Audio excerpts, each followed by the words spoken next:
మొత్తానికి ఆంధ్రప్రదేశ్ లో ఒక కీలక ఘట్టం అయితే పూర్తయిపోయింది.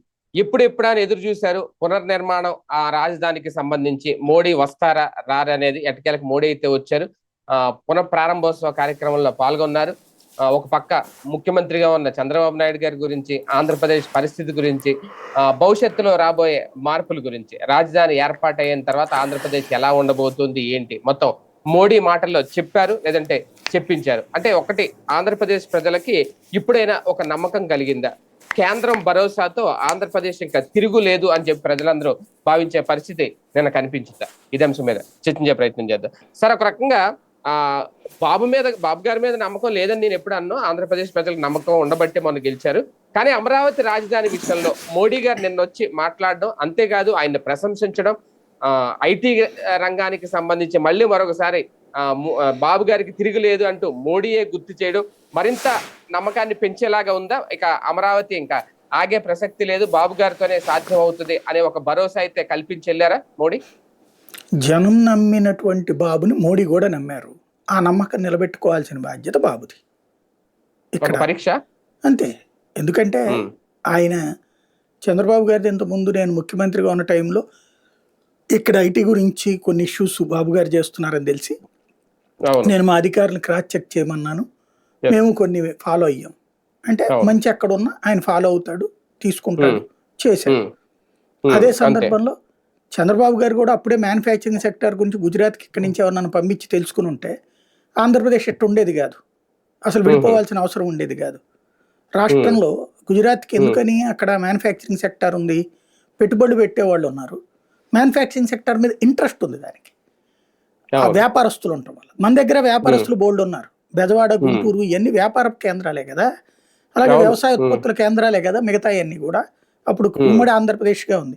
ఆ టైంలోనే కనుక బాబు గారు కూడా మనం భేషజాలకు పోకుండా, ఏది ఉట్టి ఐటీ ఐటీ ఐటీ అని కాకుండా మ్యానుఫ్యాక్చరింగ్ సెక్టర్ ఆ దిశగా కూడా వెళ్ళుంటే ఒక వరంగల్ మ్యానుఫ్యాక్చరింగ్ సెక్టర్ హబ్ అయ్యేది. ఎందుకంటే మనకి ఆదిలాబాద్ అయినా, కరీంనగర్ అయినా, మహబూబ్ నగర్ అయినా, అటు తెలంగాణలో, ఇటు ఉత్తరాంధ్ర అయినా, రాయలసీమ అయినా సరే మనకి తక్కువ ఖర్చుకు దొరికే కూలీలు దొరుకుతారు. అక్కడ మానవ వనరులు విపరీతంగా ఉన్నారు. పద్దాక ఇతర రాష్ట్రాలకు వలసపోయి పనులు చేసేవాళ్ళు ఉన్నారు. ఆ ఏరియాలో మ్యానుఫ్యాక్చరింగ్ సెక్టర్ పెట్టుంటే గుజరాత్లో ఎందుకు సక్సెస్ అయింది? ఎక్కడెక్కడ ఉన్నటువంటి ఈ మాన్యువల్ రిసోర్సెస్ అందరినీ అక్కడికి తీసుకొస్తారు, తద్వారా సక్సెస్ అయింది. అసలు ఆ మాన్యువల్ రిసోర్సెస్ ఉన్న చోటకి మ్యానుఫ్యాక్చరింగ్ సెక్టర్ని రమ్మనుంటే అసలు రాష్ట్ర విభజన గొడవ ఉండేది కాదు. ఎందుకని రాష్ట్ర విభజన గొడవ జరిగింది?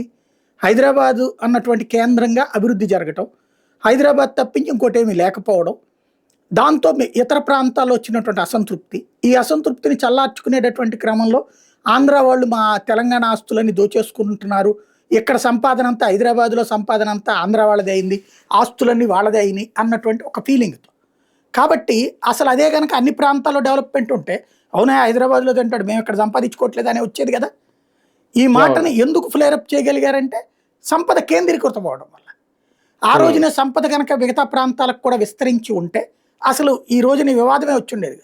తమిళనాడులో ఎందుకని వేరే గొడవలు ఏం రాదు, మాకు ఆ రాష్ట్రం కావాలి ఈ రాష్ట్రం కావాలని ఎందుకు రాదు అంటే, తమిళనాడులో 5-6 ప్రాంతాల్లో డెవలప్మెంట్ ఉంది. ఇప్పుడు చెన్నై ఐటీ హబ్గానే ఉంటే అదే చెన్నైలో ఆటోమొబైల్ ఇండస్ట్రీ ఉంది, మ్యానుఫ్యాక్చరింగ్ సెక్టార్ ఉంది, అలాగే కోయంబత్తూరు మ్యానుఫ్యాక్చరింగ్ సెక్టార్ ఉంది. అక్కడ ఉన్నటువంటి అనేక చోట్ల అనేక మ్యానుఫ్యాక్చరింగ్ సెక్టార్స్కి సంబంధించినటువంటి క్లస్టర్స్ ఉన్నాయి వాళ్ళ వివిధ ప్రాంతాలు, సేలం కావచ్చు అట్లాంటివన్నీ. కాబట్టి తమిళనాడులో ఇంకొక కాంట్రవర్సీ రాదు. రెండవది, పొలిటికల్ గొడవలు ఎన్నున్నా పరిశ్రమల జోలికి, వ్యాపారం జోలికి పోరు వాళ్ళు. ప్రతి వ్యాపారవేత్త అంటే అక్కడ రాజకీయాలు చేసే ప్రతి వ్యాపారస్తుడు, ఎమ్మెల్యేలు పారిశ్రామికవేత్తలు, వ్యాపారవేత్తలు అయి ఉంటారు. కానీ తాము అధికారంలోకి వచ్చినప్పుడు ఎదుటి వాళ్ళ వ్యాపారాలు దెబ్బతీయాలి, ఎదుటి వాళ్ళ పరిశ్రమలు దెబ్బతీయాలని ఆలోచన చేయరు అక్కడ. ఈవెన్ కర్ణాటకలో కూడా అట్లాగే ఉంది. మన దగ్గర డిఫరెంట్గా ఉంది, ఈవెన్ అప్పుడు విభజన టైంలో, ఇప్పుడు కూడా. కాబట్టి ఈ టైంలో మోడీ రావడం వల్ల ఒక భరోసా ఏంటంటే అమరావతి రాజధానిగా ఉంటుంది, ఇది ఫిక్స్. ఈ ముక్కని నరేంద్ర మోడీతో మేము దీన్ని చట్టం చేస్తామని చెప్పించడంలో వీళ్ళు విఫలమయ్యారు. విభజన చట్టం ప్రకారం మేము తీసుకొస్తాం దీన్ని, లేదంటే కనుక దీన్ని నోటిఫై చేస్తాం. ముందు అసలు వీళ్ళు నేను ఎక్స్పెక్ట్ చేసింది ఏంటంటే, నిన్ననే ఒక జీవో జారీ చేసేసి దీన్ని నోటిఫై చేస్తూ దీనికి ఆర్డినెన్స్ జారీ చేసేసి ఆర్డినెన్స్ ని ముందే జారీ చేస్తారు. ఇప్పుడు నిన్న క్వాంటమ్ సంబంధించినటువంటి సెంటర్ నిన్ననే ఎంఓయూ అయింది. అదేదో ముందే గనక ఇది కూడా చేసేసి ఆర్డినెన్స్ పెట్టేసి అవసరమైతే మొన్నటి అసెంబ్లీ సెషన్ లో ఓకే చేసి ఉండాలి, చేసేసి కేంద్రానికి పంపించేస్తే నిన్న నరేంద్ర మోడీతో అది ఇనాగ్రేషన్ చేపిస్తారనుకున్నాను నేను. ఏది మెట్రో మెగా సిటీగా నిన్న అనౌన్స్ చేస్తారని ఆశపడ్డా నేను. మొన్న నారాయణ గారు చెప్పారు కదా 29 గ్రామాలు ఇట్లా కాదు టోటల్ గా మెగా సిటీకి అనౌన్స్ చేయడానికి బాబు గారు ఆలోచిస్తున్నారని. నిన్న మెగా సిటీ ఏమన్నా అనౌన్స్ చేస్తారేమో అని ఆశపడ్డా, చేయలేదు. అది నిరాశే. గుంటూరు కృష్ణా జిల్లాలో కూడా అది నిరాశే. ఎందుకంటే అవసరం అది కదా. నువ్వు ఇంకా 29 గ్రామాలని పట్టు కూర్చుంటే ఎట్లాగా? 29 గ్రామాల్లో నా నవరాలు పెడతాను లేకపోతే క్వాంటమ్ వ్యాలీ పెడతానంటే ఇది మళ్ళీ భవిష్యత్తులో అన్రెస్ట్ కారణం అవుతుంది. అది ఇప్పటికన్నా మెగా సిటీ నిన్న చేసి ఉండాల్సింది. అయితే మోడీ రావడం వల్ల బెనిఫిట్ ఏంటంటే అమరావతి రాజధాని అక్కడే ఉంటుంది అన్నటువంటి నమ్మకం కలిగించారు. రియల్ ఎస్టేట్ వాస్తవంగా ఈ 10 నెలల్లో ఏమైందంటే ఈ ప్రాంతంలో చంద్రబాబు వచ్చాక రేట్లు విపరీతంగా పెంచేశారు. 10,000 రూపాయల గజం ఉన్నటువంటిది 25,000కి వెళ్ళింది, 25,000 ఉన్నది 50,000కి వెళ్ళింది. కానీ అందరూ అమ్మేవాడే కానీ కొనేవాడు లేడు ఆ రేట్లలో. కాబట్టి ఇప్పుడు ఇక్కడే ఉంటుంది అంటే కొనుగోలు చేయడానికి సిద్ధపడచ్చేమో. ముందు దీనికి తోడు ఇప్పుడైనా మోడీ వచ్చి వెళ్ళారు కాబట్టి ఇప్పుడైనా ఆ నోటిఫికేషన్ కూడా ఇచ్చేసి దీన్ని సస్టైన్ చేయాలి, మనం కంటిన్యూటీ తీసుకురావాలి, ఆ దిశగా అడుగులు వేయాలి. అంటే మోడీ నోటి మాటే ఇప్పుడు నోటిఫై అనుకోవాలా? చట్టబద్ధత కల్పించేలో రాష్ట్ర ప్రభుత్వం తర్వాత తీసుకోవాల్సిన నిర్ణయం ఏం లేదా? అదే చెప్తోంది. దీంట్లో ఇక్కడ మనం నోటిఫై చెయ్యాలి, ఇక్కడ మనం తీర్మానం చేయాలి. అసెంబ్లీలో తీర్మానం చేయాలంటే ముందు మనం ఒక నిర్ణయం తీసుకోవాలి. ఒక కమిటీలు అయ్యో వేసి రాజకీయ కమిటీలు కాకుండా అధికారులతో jurisdiction boundaries, for example Nandigama దగ్గర నుంచి ఇటు పక్కన పామర్రు దాకా, ఇటు పక్కన గుంటూరు దగ్గర చిలకలూరుపేట దాకానా లేకపోతే యువతల ఏరియాల వరకు పెడతారా ఏంటనేది, అటు పక్కన తెనాలి పెడతారా లేదా మంగళగిరిని ఎండ్ చేస్తారా ఏంటది, ఇది ఒక జ్యూరిస్డిక్షన్ అనౌన్స్ చేయాలి కదా సార్. ఒక్కటి సార్, నోటిఫై విషయంలో చట్టబద్ధ విషయం నాకు ఎప్పటి నుంచి ఒక్క డౌట్ సార్. వాస్తవానికి ఇంతకుముందు మనం చాలా సార్లు మాట్లాడుకున్నప్పుడు కూడా గతంలో 34,000 ఎకరాలు ఇచ్చినప్పుడు కూడా నోటిఫై చేసి వీళ్ళు పంపించేశారు, కేంద్రం దగ్గరే పెండింగ్ ఉంది అని అప్పుడు కూడా అనుకున్నాం. అయితే ఇప్పుడు కూడా మొన్న కూడా రాజధాని రైతులతో బాబు గారు మాట్లాడింది ఏంటంటే చట్టబద్ధ కల్పించే అవకాశం ఉంటే ఖచ్చితంగా ఆ దిశగానే ప్రయత్నం చేద్దాం, కేంద్రం చేస్తుందని అన్నారు. కేంద్రం దగ్గర నోటిఫై చేయడానికి ఏమన్నా అడ్డంకులు ఉన్నాయా? అందుకని ఈ ప్రాసెస్ ఎప్పుడు ఇక్కడ వరకు ఆగుతుంది కానీ ముందుకు వెళ్ళట్లేదా? అసలు చేస్తే కదా వీళ్ళు ఎవరు చేశారు? అసలు కళ్ళెదురుగుండా కనబడుతుంది కదా, ఎవరు చేశారు? అసలు ఏం చేశారు? నిజం చెప్పండి, ఏం చేశారు అసలు? ఇప్పుడు అమరావతి ఏది? అసలు అమరావతి ఏందో ఇంతవరకు వాళ్ళు డిసైడ్ చేయకుండా ఏం చేశారని చెప్పి నోటిఫై చేస్తారు? ఏం చేశారు? కేంద్రం దగ్గర పెండింగ్ ఉంటుంది. 2014 అధికారులు ఉన్నప్పుడు ఆంధ్రప్రదేశ్ అమరావతి రాజధానిగా మాస్టర్ ప్లాన్ సిద్ధం చేసి మొత్తం సింగపూర్ నుంచి ఆ డిజైన్లు అయితే తెచ్చి అప్పుడు అసెంబ్లీలో నోటిఫై చేసేశారు. ఇంకా కేంద్రం దగ్గర నుంచి పార్లమెంట్ లో ఆమోదం పొందితే అయిపోతుంది అని చెప్పలేదు అప్పుడు? ఏం చెప్పారు? అది చెప్పుంటే కనుక మరి ఎందుకు అమలు కాలేదట? ఇప్పుడు ఎందుకు మాట్లాడలేదు మరి? అది అక్కడ తీసుకొచ్చింది సిఆర్డిఏ చట్టం, అమరావతి చట్టం కాదు. సిఆర్డిఏ అంటే క్యాపిటల్ రీజనల్ డెవలప్మెంట్ అథారిటీ, అంతకు ముందు ఉన్నటువంటి బీజీటీఎం బుడాని మార్చి సిఆర్డిఏ చేశారు. అంతకుమించి ఏం లే. ఇదివరకు Vijayawada, Guntur, Tenali, Mangalagiri urban development authority ఉంది, దాన్ని తీసి సిఆర్డిఏ అని పేరు పెట్టారు. అంతకుమించి ఏమీ లే. ఇప్పుడు HMDA is not a Hyderabad హెచ్ఎండిఏలో పార్ట్, సిఆర్డిఏలో Amaravati part, not total capital. ఇది స్పష్టత ఉండాలి. నెంబర్ 1. నెంబర్ 2, సిఆర్డిఏ చట్టం కేంద్రానికి సంబంధం లే. రాజధాని అన్నటువంటిది కేంద్రం నోటిఫై చేయాలి. కేంద్రం నోటిఫై చేయాలంటే ముందు అసలు వీళ్ళు ఒకటి డిసైడ్ అవ్వాలి కదా, ఏది రాజధాని? 29 గ్రామాల రాజధానా? విజయవాడ, గుంటూరుతో కలిపినటువంటిది రాజధానా? ఏమో అప్పుడైతే నోటిఫై చేసేసారు, గూగుల్లోనూ కొట్టగానే అమరావతిని వచ్చేస్తుందని పెద్ద పెద్ద మ్యాప్ ప్లేస్ కూడా చూపించారు. అప్పుడు ఒక మ్యాప్ చూపించారు. ఇప్పటికి కూడా క్యాపిటల్ ఏదంటే వస్తది, అదే. కానీ చట్టబద్ధత ఉండాలి కదా. ఆయన పేరేంది అది, విదేశాలకు వెళ్ళి కైలాసం పెట్టుకొచ్చాడు కదా, నిత్యానంద. అట్లా ఉండకూడదు కదా మనం. నిత్యానంద కూడా ఒక ఆయనది కూడా కొడితే కైలాసం క్యాపిటల్ అంటే అక్కడిది వస్తుంది. సెపరేట్ దేశం. ఆ, అది అవ్వదు కదా మనకి. మన అదే, దేశంలో అవును. చట్టం అసలు ఎక్కడ ఎందుకు ఇన్ని మాటలు ఎందుకు? Where is Amaravati? ఉమ్, అసలు అమరావతి నగరం ఏది అంటున్నా నేను. ఉమ్. ఇప్పుడు అదే కదా రెడీ అమరావతి అవుతుంది. అనేటటువంటిది ఉన్నది అమరలింగేశ్వర స్వామి టెంపుల్ ఉన్నటువంటి ఒక ఊరు. ఉమ్, నా చిన్నప్పటి నుంచి నేను భూమి పుట్టక ముందు నుంచి ఉంది అది అమరావతి. ఉమ్, అవును. ధరణి కోట రాజధానిగా అమరావతిని పాలకులు ఏలారు అని చెప్పేసి రాజా వాసిరెడ్డి వెంకటాద్రి నాయుడు అని చెప్తా ఉంటారు కదా. ఉమ్, ఉమ్, ధరణికోట నుంచి అమరావతి వచ్చాక ఆయన రాజ్యం దగ్గర తినేసింది. ఉమ్, ధరణికోట రాజధానిగా ఉన్నప్పుడు అది సస్యశ్యామలంగా సాగింది. అవును. బేసిక్ గా అమరావతికి సంబంధించి ఈ రోజుకి కూడా ఒక చిన్న ఊరు, ఉమ్, చాలా చిన్న ఊరు అది. పంచాయతీకి ఎక్కువ, అవును. మున్సిపాలిటీకి తక్కువ. ఉమ్, ఇది అమరావతిలో కలుపుతామా? ఆ అమరావతిలో ఉమ్, కాదు కదా. అసలు అవును. 29 గ్రామాల్లో అమరావతి లేదు. లేదు. అప్పుడు ఎట్ట పెడతారు? అంటే ఒక ప్రాంతాన్ని తయారు చేసి దానికి రాజధాని నామకరణం అమరావతిని పెట్టారు అంతే తప్ప అమరావతి అక్కడ అప్పుడు ఆ ఉన్నదాన్ని అంటే ప్రాంతం ఇప్పుడు ఈ స్పష్టత సభ అంతా ఇవ్వాలిగా తీసుకెళ్ళి అంటున్నా అక్కడ నేను. పెట్టాలి. బౌండరీ ఉండాలి కదా. అవును. అంటే బౌండరీ అంటే ఇదే సిఆర్డిఏ చట్టం, సిఆర్డిఏ పరిధిలో ఉన్న 29 లేదు గ్రామాలే కదా, అది బౌండరీ. అమరావతి అంటలేదు కదా. ఉమ్, అదైనా నగరం కింద అనౌన్స్ చేయాలిగా అంటున్నా.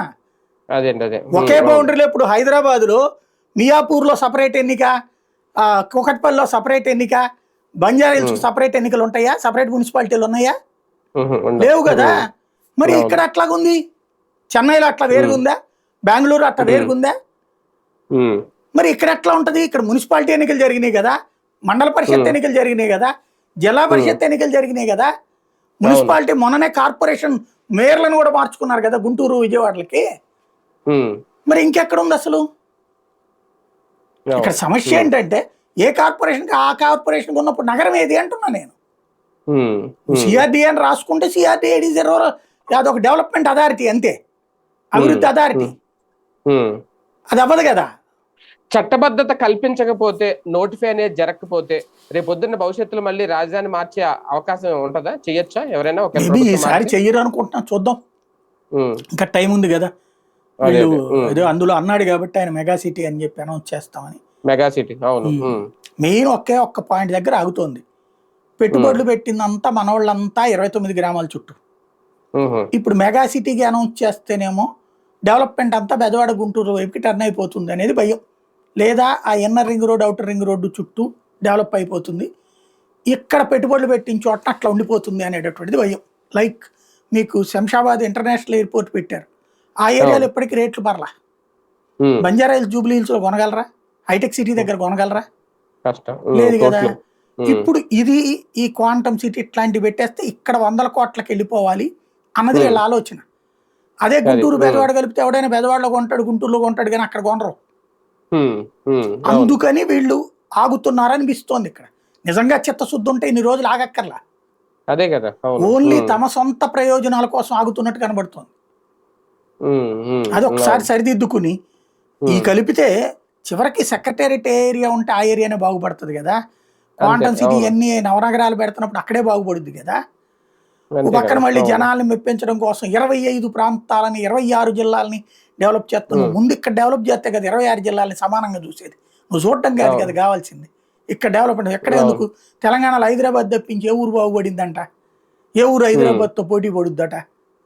ఉమ్, కాబట్టి ఆ నోటి మాటలు, ఉపన్యాసాలు కాకుండా ప్రాక్టికల్గా ఉమ్, అమరావతికి ఇప్పుడు ఒక మంచి అవకాశం. మోడీ కూడా వచ్చాడు, ఓకే ఉమ్, చేశారు. ఇప్పుడు అర్జెంటుగా చట్టం చేసి పంపించాడు. ముందు ఒక నగరాన్ని తయారు చేయండి, మెగా సిటీకి ఉమ్, అనౌన్స్ చేయండి గుంటూరు, బెజవాడల్ని. ఈ ఉమ్, మధ్యలో ఉన్నవన్నీ కలిపేయండి. ఉమ్, ఇప్పుడన్నా దాన్ని తీసుకెళ్లి ఆ కేంద్రానికి సంబంధించినటువంటి విభజన చట్టంలో ఆంధ్రప్రదేశ్కి రాజధానిని భవిష్యత్తులో నిర్దేశిస్తామన్నారు కాబట్టి దానికి అనుగుణంగా మేము నిర్ణయించుకున్నామని దీన్ని తీసుకొచ్చి పార్లమెంట్లో చట్టం చేయండి. అప్పుడు ఏ ప్రాబ్లం ఉండదు. అది లేకపోతే ఉమ్. తలనొప్పే. ప్రధానంగా రైతుల్లో నమ్మకం వచ్చేసింది అనుకోవచ్చా నిన్న చూసి? ఎందుకంటే ముందు చాలా మంది, కొంతమంది చట్టబద్ధత కల్పిస్తేనే బాగుంటది, మాకు వాల్యూ ఉంటది, రేపు పొద్దున్న రిటర్నబుల్ ఫ్లాట్లు ఇచ్చిన చాలా మంది అభిప్రాయపడ్డారు. అందుకే అక్కడ రైతులు కూడా భారీగా వచ్చారు నిన్న అక్కడికి. కానీ ఇదైతే అనౌన్స్ చేయలేదు. ఆ నమ్మకం పెరిగినట్ట మోడీని చూసి, లేదంటే వాళ్ళు కూడా వెయిట్ చేస్తారు అనుకోవాలి రేపు పొద్దున్న భూములు నన్ను ఇవ్వడానికి? వచ్చే జనం స్వచ్ఛందంగా వస్తారా? తరలించిందే లేండి, మరి కాబట్టి ఇంక తీసుకొచ్చారు, అందులో అందులో నో డౌట్. ఏముంటుంది దాంట్లో. జన సేకరణ అనేది మిగతా జరిగింది వాళ్ళకైతే అక్కడ. అది కావాలి. చట్టబద్ధత లేకపోతే వాళ్ళకి కష్టమే. వీళ్ళు ఉమ్, బలవంతంగా అంటే లాక్కుంటానంటే వాళ్ళు ఎదురు తిరుగుతారు.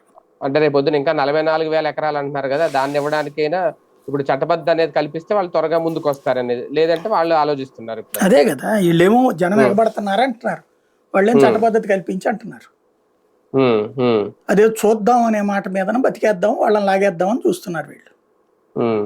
ఇంకో విషయం సార్, ఇందులో 3 ఏళ్లలో పూర్తి అవుతుంది అనేది బాబు గారు చెప్పిన మాట. నిన్న 3 ఏళ్లలో మొత్తం అనుకున్న రాజధాని పూర్తి చేయడం అంటే నిజంగా అది సాధ్యమయ్యే పనేనా, లేదంటే ఒక సవాల్గా అయినా తీసుకుంటున్నాడు ఆయన బాబు గారు? బిల్డింగ్లు కట్టేస్తారు ఇప్పుడు. ఇంతకుముందు కూడా సెక్రటేరియట్, హైకోర్టు అవన్నీ పూర్తి కాలేదా? 3 ఇంతకు ముందు 2019 పూర్తి అయిపోయినాయి కదా అయ్యి, అసెంబ్లీ, హైకోర్టు పూర్తయినాయి కదా. అంతే. ఇప్పుడు కూడా అట్లాగా 3 పూర్తి అవుతాయి. మిగిలిన చాలా వరకు అసంపూర్తిగానే ఉండిపోయినాయి కదా అవి. మిగతా అండర్ కన్స్ట్రక్షన్. ఇప్పుడు కూడా ఈ 3 కడితే చాలు కదా. ఇప్పుడు కాకపోతే అప్పుడేమో సింగిల్ ఫ్లోర్లు కట్టారు, ఇప్పుడేమో 40 అంతస్తులు 50 అంతస్తులు కడతారు. అంటే ఇప్పుడు వీళ్ళు చెప్పిన ఐకాన్ టవర్స్ ఇవన్నీ మరి భారీ ప్రాజెక్ట్ కదా ఇది. ఈ 3 మెయిన్ 3 అయిపోతే చాలు కదా, అసెంబ్లీలోను హైకోర్టు. ఇది మిగతా నిదానంగా అవుతుంటాయి. జనాలు వచ్చి కట్టేది ఏంటి అనేది ముఖ్యం. అది రావాలి అంటే కేంద్ర సంస్థలు వచ్చేసి కట్టాలి. అవన్నీ వీళ్ళు బిగిన్ చేస్తే వాళ్ళు వచ్చి కడతారని చూస్తున్నారు. జరగాలని కోరుకుందాం. మంచిది. అది జరిగితే గనక ఓ నగరం మన దగ్గరలో తయారైందని చూసుకుందాం. నగరానికి శివార్లలో ఉన్నాం అనుకుందామా, లేకపోతే మేము కూడా నగరంలో భాగం అనుకుందామా? అది బాబు గారు భవిష్యత్తులో మనకి మేలు చేస్తారా, కీడు చేస్తారా అనేది మాత్రం వెయిట్ చేస్తున్నాం. సార్, రాజకీయ కోణంలో ఒక చిన్న విశ్లేషణ దీనికి సంబంధించి. నిజంగా ఒకప్పుడు మాటలు 2014 విడిపోయిన తర్వాత మోడీకి బాబు గారికి మధ్య జరిగింది. నిన్న వాళ్ళిద్దరి మధ్య ఉన్న కోఆర్డినేషన్ కానీ, ఆ సత్సంబంధం కానీ, లేదంటే ఆయన నిన్న పొగడ్డం కానీ, ఇవన్నీ చూసినప్పుడు మోడీ మొత్తం అంతా మర్చిపోయి ఏదైనా ఒక రాజకీయ అవసరం కోసమా, లేదంటే బాబు గారిలో ఆ టాలెంట్ ని గుర్తించి ఆ పొగడ్తలు ఇవన్నీ నిన్న చూసాం. రాజకీయ కోణంలో ఎలా చూడాలి దాన్ని? అలా సోషల్ మీడియాలో వాళ్ళ కార్యకర్తలు మాట్లాడేది చూస్తే అర్థమవుతుంది. మోడీని ఎవరు, వాళ్ళ తెలుగుదేశం వాళ్ళు ఎవరు ప్రేమించట్లా, తప్పదు కాబట్టి సర్దుబాటు చేసుకుంటున్నారు. అదే సందర్భంలో చంద్రబాబునే వాళ్ళు దేవుడిగా చూస్తారు. వాళ్ళు ఎవ్వరూ మారేదేం లేదు. భారతీయ జనతా పార్టీ వాళ్ళు మాత్రం అట్లేం ఉండదు, మోడీనే దేవుడిగానే చూస్తారు. చంద్రబాబుని వాళ్ళు ఏం ద్వేషించట్లేదు. అదే సందర్భంలో అట్లని బాబు మీద పెద్దగా నమ్మకం ఏం లేదు వాళ్ళకి. ఇది సింపుల్. ఏంటంటే వీళ్ళైనా ఒకళ్ళకొకళ్ళు అతిగా నమ్మేదేం కాదు. బేసిక్ గా నువ్వు నన్ను పొగిడావు, నేను నిన్ను పొగుడుతాను. అంటే అవసరాలు అక్కడ ఇచ్చిపుచ్చుకోవడం అదేం లేదండి. అందులో ఇచ్చి లేదు, పుచ్చుకోవడం లేదు. అదొక సహజ సిద్ధమైనటువంటి. ఇప్పుడు ఎవరైనా మన ఇంటికి వస్తే ఏరా డాష్ డాష్ అని తిడతామా? మామూలుగా రండి భలేవారే, మీరు సూపర్ అండి, మీరు అదండి ఇదండి అని మాట్లాడతాం కదా. అట్లా ఒకళ్ళనొకళ్ళు పలకరించుకున్నారు. అది కడుపులో లేవు ఈ దఫా, అంతే తేడా. కావించుకున్నారు. అవును, మోడీ ప్రసంగం ఎలా అనిపించింది? చాలా ఎక్స్పెక్టేషన్స్, జగన్ ని తిడతారేమో, జగన్ మీద విమర్శిస్తారేమో, గత ప్రభుత్వ తప్పుదాలు అని అనుకున్నారు. కానీ నాకైతే ఆయన చాలా హుందాగానే, అంటే అక్కడ అవసరం లేదనుకోండి ఓకే, కానీ అక్కడ చాలా హుందాగానే అంతవరకు మాట్లాడారు అన్నట్టుగా నాకైతే అనిపించింది. ఎలా చూడాలి? బీజేపీకి వైసీపీకి శత్రుత్వం ఏం లేదు, తెలుగుదేశానికి వైసీపీకి శత్రుత్వం ఉంది. బీజేపీ వైసీపీని ప్రత్యర్థిగా చూస్తుంది అంతవరకు. అది కూడా ఇప్పుడు కూటమిలో ఉన్నారు కాబట్టి, లేదా మరొక రాజకీయ పార్టీగా చూస్తుంది. అంతే తప్ప శత్రుత్వం వహించాల్సిన అవసరం లేదు వాళ్ళకి. ఇక్కడ వైసీపీని నాశనం చేయాలని బీజేపీ కోరుకోవట్లేదు. తెలుగుదేశం బలపడాలి, వైసీపీ కూడా బలంగా ఉండాలి, అప్పుడు తమ రాజకీయం నడుస్తుంది. అలాంటి వ్యూహాల్లో మోడీ, అమిత్ షాలు సిద్ధహస్తులు. అంటే ఒక పార్టీని భూస్థాపితం చేయాలనే ఆలోచన తెలుగుదేశం పార్టీకి ఉన్నట్టు అదే కూటమిలో ఉన్న బీజేపీకి లేదా? ఉండదు, నో డౌట్. వాళ్ళకేమవసరం? తెలుగుదేశం తన ఉనికి కోసం వైసీపీని నాశనం చేయాలనుకుంటుంది. జాతీయ స్థాయిలో కాంగ్రెస్ నాశనం చేయాలని బీజేపీ అనుకుంటుంది. కాంగ్రెస్ నాశనం చేసే శక్తులు ఎవరున్నా కలుపుకోవాలనుకుంటుంది. ఇప్పుడు శత్రువుకి శత్రువు మిత్రుడని, కాంగ్రెస్ కి తెలుగుదేశం ఎంత శత్రువు, వైసీపీ కూడా అంతే శత్రువు. తెలుగుదేశం ఇంకా కాంగ్రెస్ కి దగ్గరైంది ఆ మధ్యన, వైసీపీ దగ్గరికి సచ్చినా కాదు. అట్లాంటి వైసీపీని ఎందుకు దూషించాలి, ఎందుకు ద్వేషించాలి? ఇక్కడ వీళ్ళు ఎక్స్పెక్ట్ చేసింది అయితే మాత్రం అదే. అమరావతి టైంలోనైతే మాట్లాడతారు ఆయన అనేసి. ఆయన ఏం చేశారు? తను రాష్ట్రానికి ఏమి ఇచ్చారు? అమరావతికి ఒక భరోసా ఇవ్వడంతో పాటుగా సాగునీటి ప్రాజెక్టులకు ఎట్లా డబ్బులు ఇస్తున్నారు, రోడ్లకు ఎట్లా డబ్బులు ఇస్తున్నారు, ఇవన్నీ చెప్పుకొచ్చారు. అట్లాగే నువ్వు చేయగలవన్న నమ్మకం నాకుంది బాబు అని చెప్పిపోయారు. ఇక్కడ జగన్ ఏమీ అనలేదు. ఒకే ఒక్క పాయింట్ మాత్రం గ్రహణం వీడింది అనే పదం వాడారు, దాన్ని అదుగు అంటున్నారు. కానీ లేకపోతే దాన్ని కూడా హైలైట్ చేయలేదు చూడండి మీరు ఈనాడు జ్యోతి కూడా. ఎందుకంటే వాళ్ళే చేయలేదంటే అర్థమవుతుంది కదా అక్కడ. లేకపోతే జగన్ని తూర్పు ఆరబట్టాడు, జగన్ని నిలదీశాడు, జగన్ని నిగదీశాడు. ఇప్పుడు అమిత్ షా వచ్చినప్పుడు అయ్యే రాశారు కదా, నేను మొన్నే చెప్పాను కదా, అమిత్ షాకి రాజకీయ పరమైనటువంటిదే కాకుండా జగన్ మీదన నెగిటివ్ ఉంది. అది మేబీ రిలీజియస్ కాన్సెప్ట్ అయి ఉండొచ్చు. మోడీకి అట్లాంటిది ఏమి లేదు, జగన్ని పెద్దగా శత్రువుగా చూడడం, పైగా తనలాగానే పోరాడినోడు అనే ఫీలింగ్ ఉంటుంది. ఎందుకంటే కాంగ్రెస్ నాశనం చేయాలని కోరుకునేటటువంటి రాజకీయాలు చేసింది, అందులో నరేంద్ర మోడీని నాశనం చేసి జైలు పాలు చేయాలని చూసింది, శాశ్వతంగా దేశ బహిష్కరణ చేయాలనే తరహాలో చూసింది. తట్టుకుని నిలబడ్డాడు ఆయన. అప్పుడే కదా అమిత్ షాని కూడా జైల్లో పెట్టింది. అమిత్ షాని ఏడాది పాటు గుజరాత్ నుంచి బహిష్కరణ జరిగింది. అలాంటివి చేసుకొచ్చింది అప్పుడు కాంగ్రెస్ పార్టీ. అదే జగన్ ని కూడా జైల్లో పెట్టి ఏడిపించి కంట్రోల్లో పెట్టాలని చూసింది. కాబట్టి జైలు పాలు, ఈ బాధితుడు అవ్వటం, ఇట్లాంటి అతని పట్ల సాఫ్ట్ కార్నర్ ఉంది మోడీ. మోడీకి జగన్ ని ద్వేషించాల్సిన అవసరం ఏం కనిపించలేదు అక్కడ. డెవలప్మెంట్ పరంగా చూసుకుంటే ఎయిదర్ చంద్రబాబు స్టైల్ ఒకటి, జగన్ స్టైల్ ఒకటి. జగన్ ఉన్నప్పుడు కూడా వచ్చాడు కదా ఆయన, ఆంధ్ర యూనివర్సిటీలో ప్రోగ్రామ్ అటెండ్ అయ్యాడు కదా ఆయన. కాబట్టి ఆయనకేమీ శత్రుత్వం ఏం లేదు. రాజకీయంగా ఆయన విమర్శించాల్సిన అవసరం కూడా లేదేమో. ఎలక్షన్స్ అప్పుడు ఏమైనా చేస్తారేమో రేపు పొద్దున, ఫ్యూచర్ లో ఎలక్షన్స్ అప్పుడు. ఇప్పుడైతే అవసరం అనిపించలేదు ఆయనకి. అదే కానీ ఒకటిసారి ఇప్పుడు మోడీ సిద్ధాంతం వేరు, బీజేపీ సిద్ధాంతం వేరుగా ఉండదు కదా. ఎందుకంటే నిన్న అక్కడ ఒక నారాయణ గారు మాట్లాడిన, లోకేష్, పవన్ కళ్యాణ్, వీళ్ళ ముగ్గురు ఖచ్చితంగా జగన్ గారిని టచ్ చేశారు. గత ప్రభుత్వం వల్లే గత 5 ఏళ్ళు ఎలా నాశనం అయిపోయింది అన్నారు. వర్మ గారు మాట్లాడినప్పుడు కేంద్ర మంత్రి హోదాలో ఆయన మొత్తం ఆయన డెవలప్మెంట్ ఏమేమి తెచ్చారేంటి అది చెప్పుకుంటూ వెళ్ళిపోయారు. ఆయన కూడా రాజకీయంగా ఎక్కడా విమర్శించలేదు. ఇవన్నీ చూసినప్పుడు మోడీ ఖచ్చితంగా గత 5 ఏళ్ళు ఏం జరిగింది, అమరావతి ఎంత లాస్ అయిందని చెప్తారేమో అని ఎక్స్పెక్ట్ చేసాం. కానీ ఇందాక మీరు అన్నట్టు గ్రహణం అనే తప్ప మిగిలింది ఎక్కడ పెద్దగా మాట్లాడినట్టు కూడా ఏం లేదు, ఏం మాట్లాడలేదు కూడా. అంటే ఆయన పర్సనల్ అది, బీజేపీ ఇంకా అది తీసుకోకూడదు అనుకుందా? అదే భారతీయ జనతా పార్టీగా విమర్శిస్తుంది రాష్ట్ర నాయకత్వం, జాతీయ నాయకత్వానికి శత్రుత్వం లేదు కదా. అదే అవును. అది రెండోది ఏంటంటే ఇక్కడ మోడీ ఫార్ములా వాళ్ళకి తెలుసు, బీజేపీ వాళ్ళకి. ఈవెన్ క్రిందసారి కూడా మీరు అబ్జర్వ్ చేస్తే ఈ పొత్తు కుదిరిన తర్వాత చిలకలూరుపేటలో జరిగిన సభలో కూడా మోడీ జగన్ ఒక్క మాట కూడా అనలా. ఇక్కడ నేను చెప్పినట్టు అక్కడ ఒపీనియన్ పరంగా చూసినప్పుడు మోడీకి జగన్ మీద ద్వేషం లేదు, షాకి మాత్రం ఉంది. ఆయన వైజాగ్ లో విమర్శించారు వచ్చినప్పుడు తేడా. కానీ ఇప్పుడు అమరావతి విషయంలో, రాజధాని విషయంలో ఇంకా అనుకున్నట్టు జరుగుద్ది. ఇది తప్ప నోటిఫై కేంద్రం ఏం అడిగితే అది చేయడానికి సిద్ధంగా ఉంది. చేయించుకోవడం వీళ్ళకి చేత కావాలి. చేత కావడమా వీళ్ళ స్వార్థమా? స్వార్థాన్ని పక్కన పెడితే ఊరు బాగుపడుతుంది, రాష్ట్రం బాగుపడుతుంది. ఇప్పుడు గనక సక్సెస్ చేయకపోతే, వాళ్ళ స్వార్థం కోసం ఆగితే భవిష్యత్ తరాలు క్షమించవు. ఎందుకంటే ఇప్పుడు సెటరైట్ చేసుకోకపోతే ఇక భవిష్యత్తు లేదు. ఇది లాస్ట్ అండ్ ఫైనల్ ఆపర్చునిటీ మనకి. తర్వాత నిదానంగా పోతుందిలే అంటే మనం త్రివేంద్రంగా మిగులుతాం. తేలితే ఇందులో తేలిపోవాలి. ఇందులో అభివృద్ధి ఒకే చోట కేంద్రీకృతం, వికేంద్రీకరణ ఏది అనే అంశం చూడాలా, అవసరం లేదా?